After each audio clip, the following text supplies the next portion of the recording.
A-M-B-L-E-E. And before we get started, I just want to thank Oxford for supporting our operation and allowing us to use their facility and working with us through the event. But about 6:45 this morning, we received notification from 911 that there was a Norfolk Southern train derailment in the Iron City community. There's approximately 30 train cars that were involved in that. There was no injuries, no fire, no road blockages with it.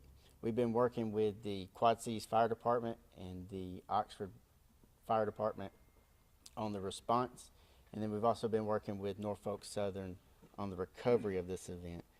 So we're coordinating with them through this recovery process, and at this time I'm going to turn it over to the Norfolk Southern representative. Thank you. I'm Connor Spielmaker, C-O-N-N-O-R-S-P-I-E-L-M-A-K-E-R. I'm a Senior Communications Manager with Norfolk Southern.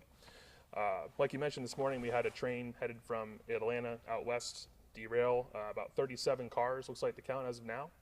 Most of those cars were just carrying mixed freight, and 2 of those cars were what we call a residue hazardous material car, which means it previously carried a hazardous material as described by the DOT.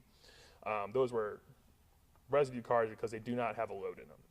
They did not breach. There is no hazardous material leak. There is no risk at all to the public.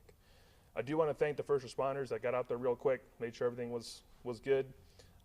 We'll continue to work with them as we get into the next stage of cleanup. Obviously, it's in an interesting spot here where we have to maneuver our equipment in there.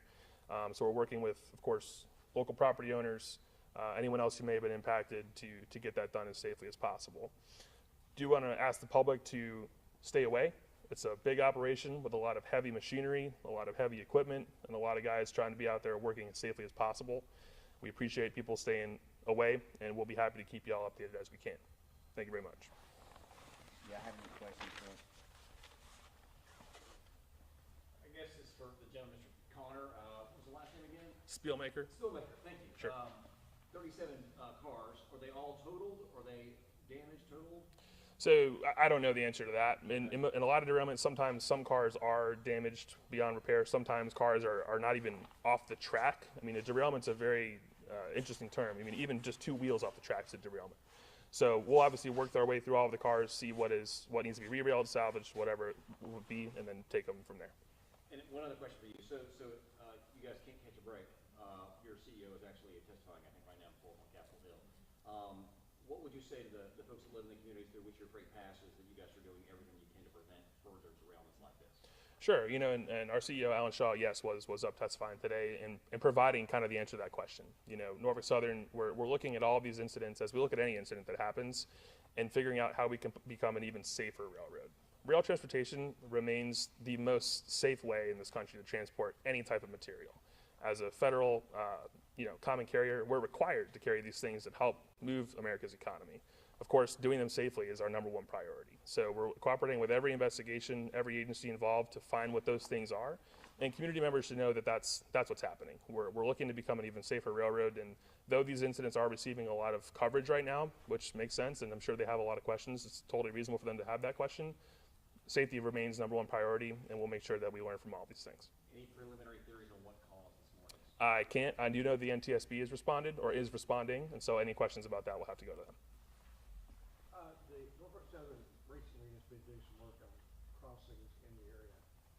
What about the condition of these tracks? Are these new, recently repaired, or their age, any leakage? I don't know the specifics about the local tracks here. I do know that in general, we spend about $1 billion a year in our infrastructure, maintenance, repairs, new track, whatever it may be. I know that our dual rail gang works through, which is replaces both tracks at the same, both rails at the same time. It's the only one of its kind in the world. It's one of those things that we do for maintenance. I know that we do a ton of maintenance in Alabama. We do a ton across our 22 state network, and that's part of that safety mission. Miles, I have a question for you.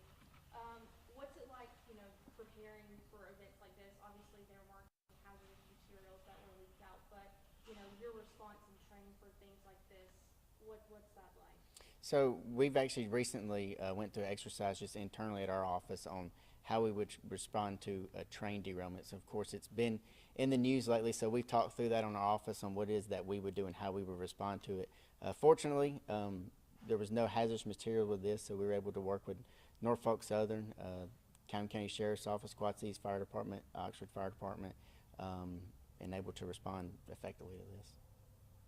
How long do you all expect to clean up the tape? That'll be, We don't have an exact estimate. Obviously, we'll work as quickly but as safely as possible.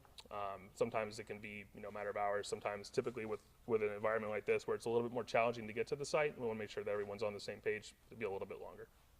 Can you talk about the frequency of these derailments happening? Has this always been like kind of frequent, or is it just in the news more? I think it's just in the news more. Like I mentioned, derailment's a very loose term. I mean, derailment could mean as little as one wheel off the track. So as far as any increase, decrease, I can't really get into that.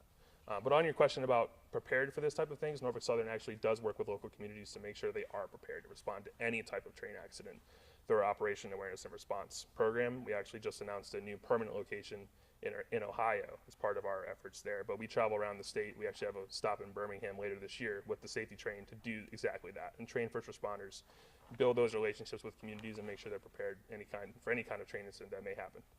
How often are you all doing those trainings around? I know that there are 12 this year, but we rotate all year, every year with our safety train, and then we also make stops to local fire departments or emergency response centers to provide like tabletop exercises or things like that.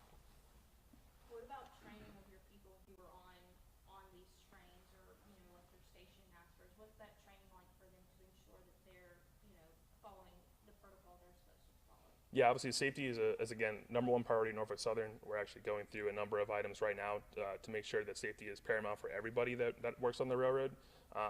There's for different types of training for different types of jobs. Are there any statistics on the volume of hazardous materials that come on this particular route?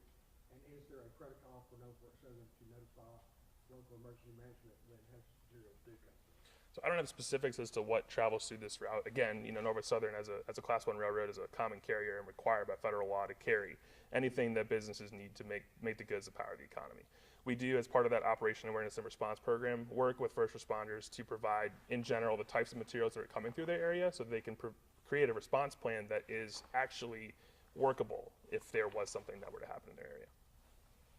You mentioned two of the cars had hazardous residue. Is it a specific kind of residue, or those cars carry a variety of hazardous materials? I don't know the exact specific of what was in it. I believe it was some type of chemical or solution used in water treatment.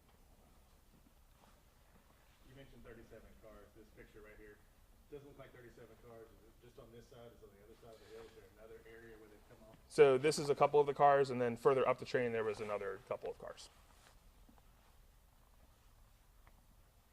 all right, if there are no other questions, that will conclude our press conference. Thank you all for being here.